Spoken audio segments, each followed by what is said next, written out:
By reading the title, you all know that I went to LIGHTBOX EXPO in 2024. I went there and loved it. However, I had some problems on the way.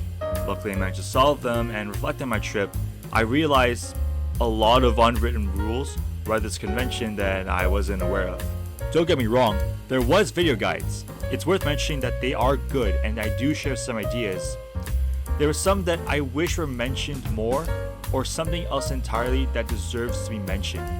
I could search for vlogs, podcasts, and social media to look for guides and tips. However, it's just way too time consuming. This is why I'm making this video, to detail my experiences as this unofficial guide. My goal is to ensure that people are well prepared and understand what will happen at the convention. So just a disclaimer, these are my viewpoints and my personal experiences from the past couple of years in person. I'm not affiliated with LIGHTBOX, Bobby Chu, or anyone involved. I also need to mention that I'm outside the US, so my experience is different from yours. So for any point, just take it with a grain of salt. Now, getting which pass is quite daunting, especially the prices are quite expensive. Years prior, they were cheaper back in 2022, if I recall from a friend. It was $50+ for a day pass actually. However, it seems like when the convention gets too popular, prices go higher. A 3-day pass for the year I went was $199, just as last year. So for passes, if you're gonna take a single day pass and expect to do everything, don't. Look, I never took a day pass, but if you're here to meet some friends that you already know, then I guess it's not that bad. Or be with people who buy a pass for a very specific checklist, like going to a screening, going to a panel, or visit studio booths. All you have to do is just predict and plan smart for something like this, but personally I would not recommend for a first timer. So I suggest taking 2 passes with you. You'll get more chances to go to booths and the artist alley, especially if we stuck in both of them, and that includes panels. As for the 3-day passes, they're more in line for people who want to experience it for the first time, but it must come with a lot of other factors, like going to certain panels, artist booths, studio booths, etc. Also, another point is that some never seen LA, specifically Pasadena. You can probably guess which pass I chose. So, this leads to the question, what do you value? The price or the experience? It's hard, and you're probably one of those people that want both. At the end of the day, it's up to you and you alone to decide how you should enjoy your time. So arrive a day before or sooner. I'm mentioning this because if you arrive at LA at night, before the convention opens, you miss out on getting your badge or pass. But here's a tip. So make sure you get to LA at least a day in advance. Doesn't matter what time, but no later than 6 p.m., specifically 2 p.m. to 6 p.m. Pacific time to pick up your badge at the Pasadena Convention Center. Otherwise, you'll have to pick up your badge the first day when you attend, or on the Friday when you'll have to wait in line for hours to get your badge, and then head to another lineup where you'll be waiting again from any of the buildings surrounding the convention center, shown here. Also, don't be afraid to explore Pasadena. The year I went to, there was a meetup at a coffee shop for those who were going their first time. I didn't go, but it seemed perfect for first timers who are going there alone. It was a pre-event called Coffee Break, a pre-LIGHTBOX icebreaker at One Colorado, Pasadena, so be on the lookout for that happening, or something similar. The advantage of going with mutuals that you met online is that they know somebody that you follow. What was interesting is that a friend who was with us is friends with an artist that I followed since 2017, which the same happened to me this year when I talked to a teenager at a connecting airport in Calgary who went to LIGHTBOX for the weekend, and she followed somebody that I went to school with. Also, you get to split the hotel cost in the convention, which softens the burden of going to a hotel farther from the convention. Worth mentioning that LIGHTBOX has discounts for hotels, which only exists if you buy a pass. It's underneath your QR code and has a link to hotels near the area. Other than that, meeting people that your friends or mutuals know is quite a common theme. Especially in the animation community, it's a small world. Had I been with friends that I knew in my bubble, I probably would meet more people than I already have. Pretty much like the FAQ video says, meaning all these items. But I also like to add a few more things for people abroad, like a phone that allows roaming data in the US, also used to text and call. If you have a phone that has unlimited data in the US, then that's fine. If thought, I heard Saley and eSIM map is a good option. However, it only works on newer phones. The reason for data is to ensure easier accessibility to find food places and chatting with friends. It is worth mentioning that Wi-Fi at the convention is not good. Oh, and a tote bag. Those are good to carry around, especially when you have huge prints and see people carrying it with their hands. Just find one that is big enough or just grab one at the convention, as some booths have free tote bags. So for me, I took Lyft at the LA exit, which is a pickup area outside the airport in Los Angeles.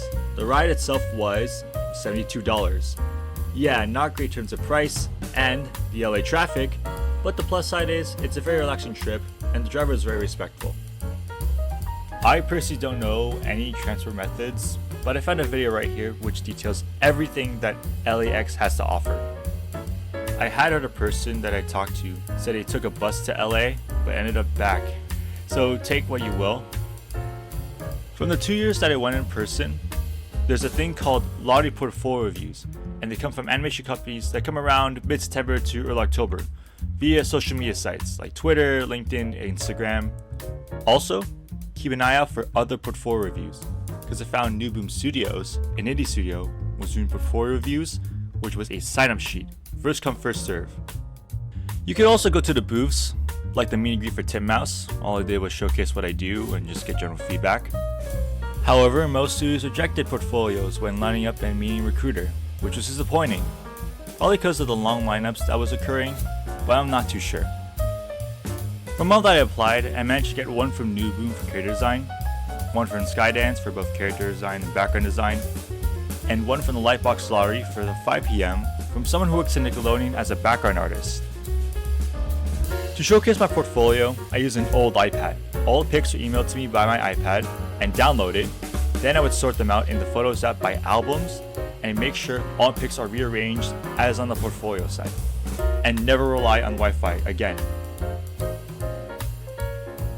Getting some help and guidance from people who are working in the industry is a must, or get that crucial feedback that you desperately need. Now, there's a video out there that was released on some tips for portfolio reviews. I just want to talk more about how to get most of your feedback at a limited time you have. The reason why is that some portfolio reviews, the ones that I got in, have so many to go through. Just be grateful of just getting one, because some never get the ones that they wanted. Believe me, I applied to all that I found interesting and only got 3. Anyway, my advice is that when you have these portfolio reviews, is to tell a little bit of a story, or have some context behind them. Just don't take too long. I also advise when taking notes, I use my phone's notes app for note taking, as it's easier that way, where I would copy and paste it to my private Discord channel for myself.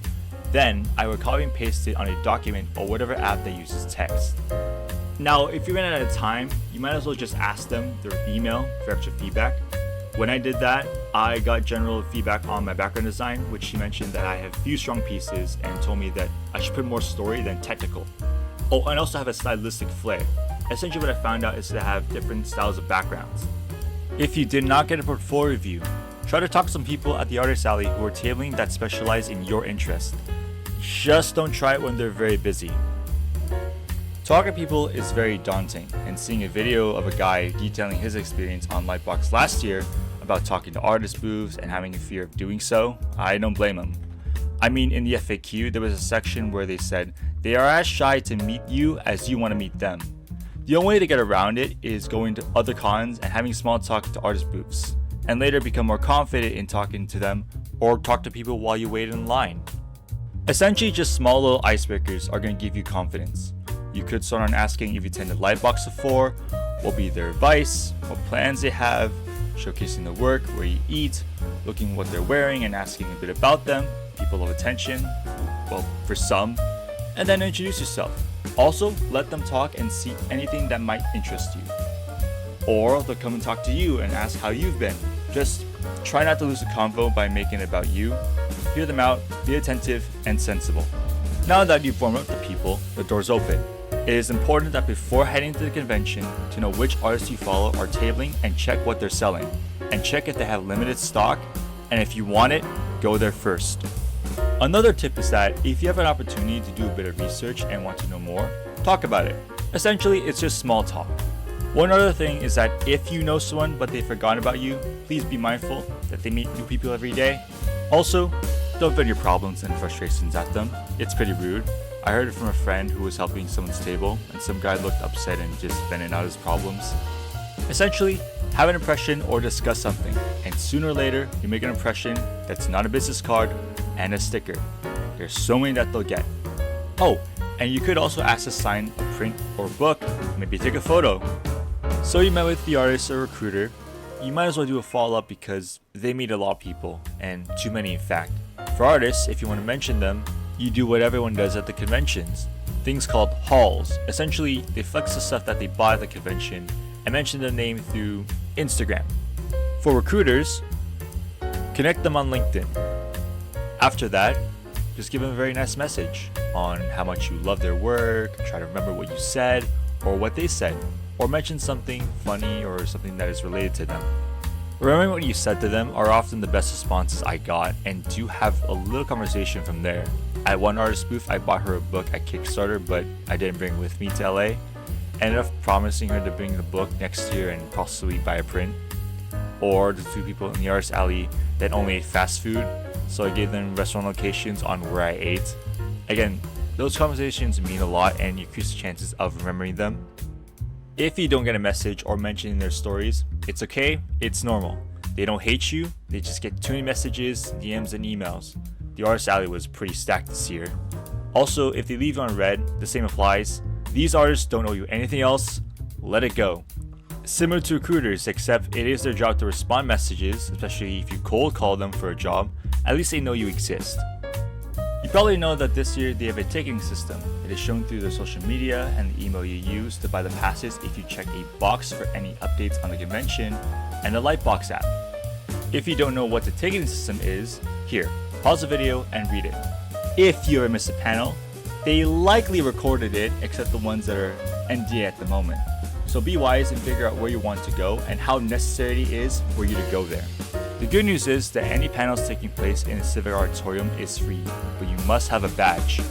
And the first panel on any room on any day is free, no ticket, especially demo alleys at Exhibit Hall C. As proof, I went to visit recruiters, the character design panel, saw the Animaya shorts, and the Glassworker screening, all in the same auditorium. Right now, lower expectations on going to 6 panels for just one day, and just the reminders on your phone's calendar when to get a ticket and when the panel will start. If you're handing LIGHTBOX for the first time, do not underestimate the prices at the artist alley. Trust me, my wallet depletes in about an hour or two. If for more context, my budget is about $200 to $300 each day. That's because I've been buying a lot of books from artists as well as prints. You might be asking, why can't you use your card or PayPal or any money transfer apps? Because I want to limit my spending for each day, my debit card for some reason isn't allowing transactions in the US. I had a couple situations on the artist booths on that, and PayPal has a charging fee. For Venmo or Zelle, I don't know what those are, as I'm Canadian. We use our bank accounts to e-transfer money through our respective email with no charge. And I only use PayPal for food, as I had to split the bill with people. In the artist alley, I know some cases they don't have change, and someone just kind enough to give whatever is near, hence why PayPal is fine. Yeah, I know this is old-fashioned advice, and I could have talked to my bank teller if my card can be used in US. In my defense, I had cash that was given to me on my birthday and Christmas, so I had to do exchange at the airport before departure, so I had to use it. So I'll leave it up to you on what fits best, but please just have spare cash on you just in case. In Pasadena, when each day the conventions are done, there's only one thing left to do, and it's time to find somewhere to eat. It is preferred to go to a group of people as it's more fun and you get to socialize that way. In my 2 years, I've been to these food places that I liked or where I ordered from: Yard House, Buco di Beppo, Doghouse Begarten, Noodle Street, Cheesecake Factory, and Lav Shash Kebab Restaurant. It's recommended as well to contact them for a reservation, because I tried to go to a ramen place, but it was so full, had to wait for an hour, so it's up to you. Also, keep your options open, like the Lav Shash. They had open seats and the food was so good. I managed to finish a whole dish, and that's how good it was. In terms of paying, as mentioned before, you can go to PayPal to split cost. You You could also use Google Pay or cash. Again, just bring a ton if you can. Now you bought something unexpected and you don't know how you're going to bring it home. The way to do it is put cardboard on luggage, nice and snug, and use an envelope with bubble wrap inside to protect your prints. There was a booth and I bought a portfolio book for about $40, which didn't fit. So on the final day, I went there again and asked for a trade for a smaller one, which was kind enough to do so. Last year, the prints were small to medium large, snug in my tote bag as a carry-on. This year, it was a check bag in the shape of a carry-on, so I needed protection because I just couldn't trust a grounds crew who work a physically demanding job and don't know how to treat people's belongings inside. Hence why I needed protection. Oh, and I could have used the cardboard technique in your luggage. I just don't have enough cardboard in my house, and an envelope with bubble wrap inside, it was out of stock. Just last minute woes. Despite that, I will bring a portfolio book next year. So how much did it cost for me? This will be in Canadian dollars because I'm from Canada. So let's see, 3-day pass, plus the flight, plus the hotel, which is my share, my cash for US, the Lyft, the Uber, the food that I paid through PayPal. This brings the total to $2,305.84. Yeah, expensive. It's a lot to save up. Personally, getting a part-time job and not spend so much money on other things is how I got money for the whole thing. So there's the part where I sign off. Again, it's quite a heavy investment, and as I was researching what people thought on this convention, they're looking at this as their gateway to finding a job, or at least a meaningful connection in Los Angeles. And just hearing that LA is a very exclusive to their art community, I'm just paraphrasing. I think to remedy this situation, in my opinion, just put your head down and just plow the work day by day. For finding people to click with, you could go to art groups on Discord and social media. You could also attend online workshops like Warrior Art Camp. Admittedly, on the other hand, the in-person connection is such a need for anything that involves just staying in your room for hours, even an entire day. Not saying that being online is a valuable resource, because it is. I was more implying something refreshing. You could also do other things in practice that isn't a screen 100% of the time. Yes, I wish I could work in the industry right now, but doing what I can control is the best thing I can do. Perhaps in this situation, you could use it as action to do something. Have you considered it?